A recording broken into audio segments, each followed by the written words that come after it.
राम राम राम राम राम राम राम राम राम नारायण नारायण। संबंध। पूर्व श्लोक में वर्णित स्वभावजा श्रद्धा के 3 भेद क्यों होते हैं, इसे भगवान आगे के तीसरे श्लोक में बताते हैं। सत्वानुरूपा सर्वस्य श्रद्धा भवति भारत, श्रद्धामयोऽयं पुरुषो यो यश्रद्धः स एव सः। हे भारत, सभी मनुष्यों की श्रद्धा अंतःकरण के अनुरूप होती है। यह मनुष्य श्रद्धामय है, इसलिए जो जैसी श्रद्धा वाला है वही उसका स्वरूप है, अर्थात वही उसकी निष्ठा स्थिति है। व्याख्या। सत्वानुरूपा सर्वस्य श्रद्धा भवति भारत। पीछे के श्लोक में जिसे स्वभावजा कहा गया है उसी को यहाँ सत्वानुरूपा कहा है। सत्व नाम अंतःकरण का है। अंतःकरण के अनुरूप श्रद्धा होती है, अर्थात अंतःकरण जैसा होता है उसमें सात्विक, राजस या तामस जैसे संस्कार होते हैं वैसी ही श्रद्धा होती है। दूसरे श्लोक में जिनको देहिनाम पद से कहा था उन्हीं को यहाँ सर्वस्य पद से कह रहे हैं।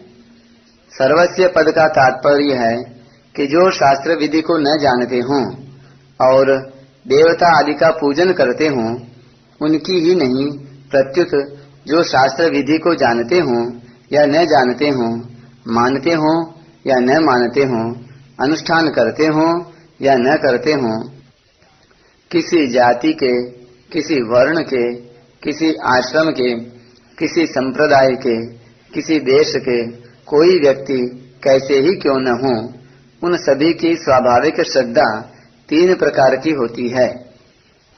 श्रद्धामयोऽयं पुरुषः, यह मनुष्य श्रद्धा प्रधान है, अतः जैसी उसकी श्रद्धा होगी वैसा ही उसका रूप होगा। उससे जो प्रवृत्ति होगी वह श्रद्धा को लेकर श्रद्धा के अनुसार ही होगी। यो यत् श्रद्धः स एव सः, जो मनुष्य जैसी श्रद्धा वाला है वैसी ही उसकी निष्ठा होगी और उसके अनुसार ही उसकी गति होगी। उसका प्रत्येक भाव और क्रिया अंतःकरण की श्रद्धा के अनुसार ही होगी। जब तक वह संसार से संबंध रखेगा तब तक अंतःकरण के अनुरूप ही उसका स्वरूप होगा। मार्मिक बात।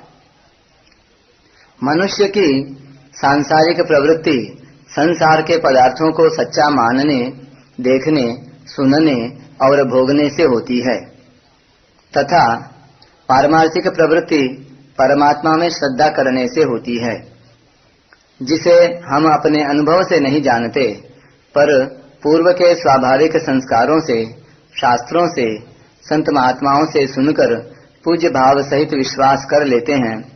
उसका नाम है श्रद्धा। श्रद्धा को लेकर ही आध्यात्मिक मार्ग में प्रवेश होता है। फिर चाहे वह मार्ग कर्मयोग का हो, चाहे ज्ञान योग का हो और चाहे भक्ति योग का हो, साध्य और साधन दोनों पर श्रद्धा हुए बिना आध्यात्मिक मार्ग में प्रगति नहीं होती। मनुष्य जीवन में श्रद्धा की बड़ी मुख्यता है। मनुष्य जैसी श्रद्धा वाला है वैसा ही उसका स्वरूप, उसकी निष्ठा है। यो यत् श्रद्धः स एव सः।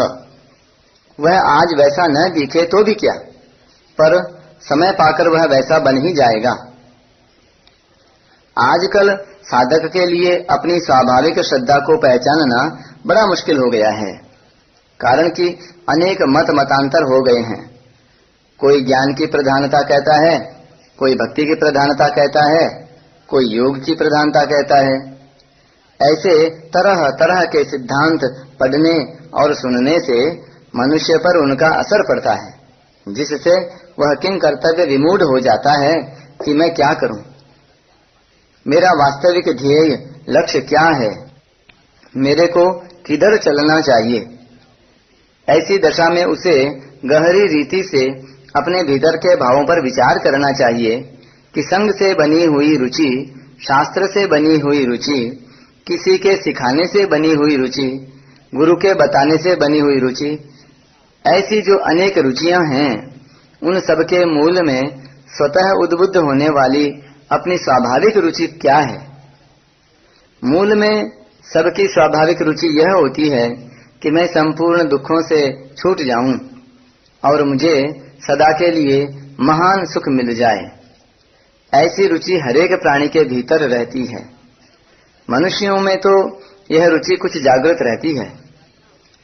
उनमें पिछले जन्मों के जैसे संस्कार हैं और इस जन्म में वे जैसे माता पिता से पैदा हुए, जैसे वायुमंडल में रहे, जैसी उनको शिक्षा मिली, जैसे उनके सामने दृश्य आए और वे जो ईश्वर की बातें, परलोक तथा पुनर्जन्म की बातें, मुक्ति और बंधन की बातें, सत्संग और कुसंग की बातें सुनते रहते हैं, उन सब का उन पर अदृश्य रूप से असर पड़ता है।